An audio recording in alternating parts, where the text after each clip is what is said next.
আসসালামু আলাইকুম রহমতুল্লাহ। আসি হচ্ছে পাহাড়ের অনেক উপরে, পাহাড়ের চূড়ায়। ওই যে দেখতেছেন পাহাড়ে। তো এখানে আসছি, এটা হচ্ছে এক চাইনিজের পেয়ারা বাগান। পেয়ারা আছে, ডোরিয়ান আছে। এই যে কি সুন্দর সুন্দর করে প্যাকেট করে রেখে দিছে। পেয়ারা ছোটো থেকে এইভাবে প্যাকেট করে রেখা দেয় এবং দুর্দান্ত স্বাদ, অনেক মিষ্টি। আমাদের বাংলাদেশি ভাই দুজন এটা দেখাশোনা করে। ভাই হচ্ছে মুন্সিগঞ্জের, আরেক ভাই হচ্ছে কি বললো, ময়মনসিংহ। এখানে দুই ভাই থাকেন, এক ভাই হচ্ছে আপনার মুন্সিগঞ্জ, আর একজন হচ্ছেন ময়মনসিংহ। আলহামদুলিল্লাহ ওনারা পাহাড়ের ভিতরে অনেক সংগ্রামী একটা জীবন যাপন করতেছেন।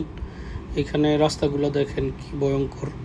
এই যে এই রাস্তা দিয়ে উঠা নামা, দৈনিক খাবার অ্যারেঞ্জ করা, তারপরে কোনো কারণে অসুস্থ হইলে এইভাবে পাহাড় থেকে পায়ে হেঁটে অথবা মোটর সাইকেলে নামা। আর যদি কখনো কোনো কারণে বৃষ্টি হয় তাহলে তো সেটা এক প্রকার একটা যুদ্ধ। তো এই যুদ্ধ করে লোকগুলো এখানে পাহাড়ের উপরে থাকেন, কাজ করেন, অনেক পরিশ্রম করেন। আর ও যে দূরে দেখতেছেন, ও যে দূরে আর একটা বাড়ি, ওইখানেও আমি গেছি। তারপরে হচ্ছে আপনার এগুলো দেখেন, এগুলো হচ্ছে পাহাড়ের উপরে। আমি এখানে মোটর নিয়ে আসছি। এটা আসলেই একটা রিক্সের। যদি এখন বৃষ্টি আসে তাহলে আর নামতে পারবো না, আজকে এখানে থাইকা দিতে হইব। বৃষ্টিতে পড়ে গেলে আর নামা যাবে না, এখানে থাকতে হইব, যাওয়া যাব না। দোয়া করবেন। আমরা বিদেশের বাড়িতে থাকি, মালয়েশিয়াতে থাকি। মালয়েশিয়াতে সুবিধা অসুবিধা মিলিয়ে আছি আলহামদুলিল্লাহ আমরা। তো এই যে দেখেন, এটা পুরাটাই পাহাড়ি এলাকা। আজকে নিয়ত আছে যে আজকে সারাদিন পাহাড়ে পাহাড়ে ঘুরবো।